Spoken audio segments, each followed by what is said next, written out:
Hello viewers, welcome to another news hour on Jamono Media and Products. We now begin with our headlines. President Adama Barrow and Honorable Ousainou Darboe have reacted to the Supreme Court's decision to strike out United Democratic Party's election petition. Standard slams Ministry of Health's rebuttal on wasted COVID millions. Jaina Baba defends QCell boycott calls. Activist declares interest to run for parliament.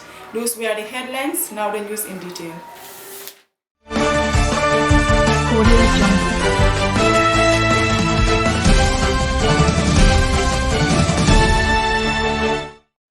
Yesterday, the country's apex court dismissed the petition on the basis that the United Democratic Party failed to comply with Rule 11 of the elections petition rules. The court also asked the United Democratic Party to pay $100,000 as compensation cost to President Adama Barrow. But reacting to the country's ruling, Mr. Darboe said the United Democratic Party has never left anything wrong in this country to go unchallenged. We have directed the jurisprudence of this country. We have directed how the constitution of this country should work. We have not caused anything because the petition was not dismissed based on merit, but a mere technicality. We should have be proud of ourselves for what we have done and will continue to do for the country. Speaking to the Standard at the State House less than an hour after the decision, President Adama Barrow claimly said he heard about it and we are celebrating. Later in the day, the president tweeted, "I am pleased with the Gambians have decided. Our democracy works. Citizens can rely on our judiciary to lay their complaint and justice will be served. Thank you, Gambians, for your trust in me." The Standard newspaper has revealed the Ministry of Health's face-saving rebuttal of its report of the National Audit Office finding on the COVID responses procurement procedures. The audit report highlighted huge expenditures without justification or proper procedure. The Ministry of Health in their rebuttal yesterday claimed the document carried by the Standard is a draft and not the final one, and also accused the NAO of making that draft available to the media even before it was given to the Ministry or the National Assembly. Reacting to the Ministry of Health's rebuttal, the author of the expose, Omar Ba, said, contrary to the claims by the Ministry of Health, the report carried by the Standard is in fact the complete comprehension report submitted to the National Assembly since November.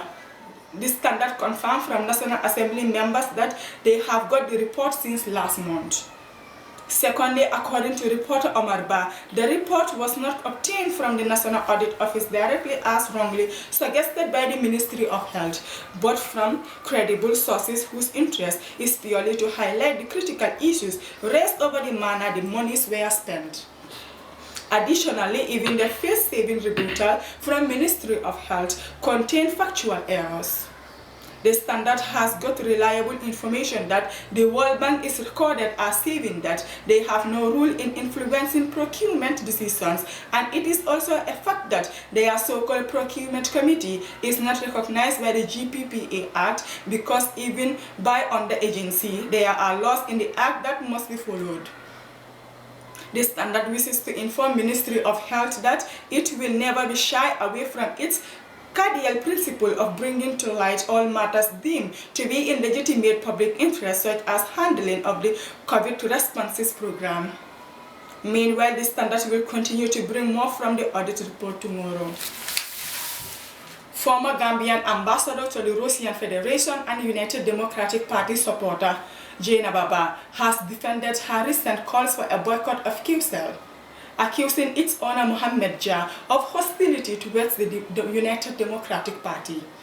Public opinion was against the former teacher and United Democratic Party foot soldier following a viral audio in which he called on United Democratic Party supporters to boycott the commercial enterprises of Mohammed Jah.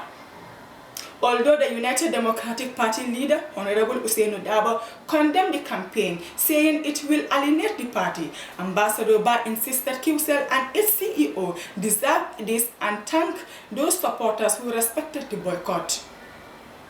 She has been the hostility that QTV has shown to the United Democratic Party, and that's why She called for the boycott, but she did it a private citizen.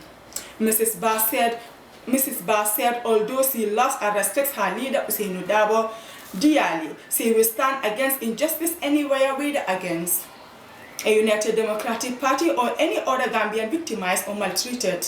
She will stand up for that person and against anyone supporting the leader who gave those instructions. She said the United Democratic Party leader's disagreement with her boycott calls demonstrated to leadership qualities in Honorable Mr. Ousainou Darboe. He has a right to think like that. It is also shows that he is a very responsible person. She said she knows President Adama Barrow's people always insult the party leader and President Barrow is always sitting there laughing, which is not correct, Mrs. Barr argued. In a marathon interview about her life story, Mrs. Barr, a prolific writer and politician activist, gave an anecdote leading to her and the other United Democratic Party ambassadors' removal and the reluctance to accept the electoral victory of President Adama Barrow. Fatoumata Jammeh-Jeng, a young activist, has declared she will run in April's National Assembly elections for Serekunda constituency. Disclosing this to the Standard, Mrs. Jammeh-Jeng said democracy should not only stop at empowering women, but a right to vote, but include a right for them to be voted for and be elected in a public office. She has an interest to serve her community, Serekunda, which is very dear to her heart because there is where she was born and grew up. When you observe the trend of politics in the community, you will disclose a lot of grassroots issues that can only be addressed when they are exposed and highlighted. This includes lack of good roads, unemployment, sanitation, and security, among others, she said. She noted that to overcome some of these challenges, Serekunda needs to have facilities like street lights for security purposes, community policing, and random security patrols. Citing from her experience and orientation, she has what it takes to execute the three main mandates of a National Assembly member, which are lawmaking, oversight, and representation. She has the capacity to formulate plans and suggest solutions to all issues in her constituency. She said she wants to use her candidacy to inspire and enlighten young Gambian women to be part of the governing and decision-making processes in the Gambia. There is an old adage which says all the people declares war, but it is the young people who must fight and die. So let's get up, go out and take up our responsibilities and grab our rights, she noted. Mrs. Jammeh-Jeng attended SOS Haman Minor Technical Senior Secondary School and the University of the Gambia. She also has a bachelor's degree in Science and Logistics Management at the Regional Maritime University in Ghana. An active member of Young African Leadership Initiatives, Mrs. Jammeh-Jeng is also a member of African Women in Maritime, co-founder of the Gambia Fest, as well as founder and CEO of A Single Mother Schemes. Those were the stories for our today's newscast, but before we take a leave of you, let's take a recap on our top stories. President Adama Barrow and Honorable Ousainou Darboe have reacted to the Supreme Court's decision to strike out United Democratic Party's election petition. Standard slams Ministry of Health rebuttal on wasted COVID millions. Jennifer Barr defends QCell boycott calls.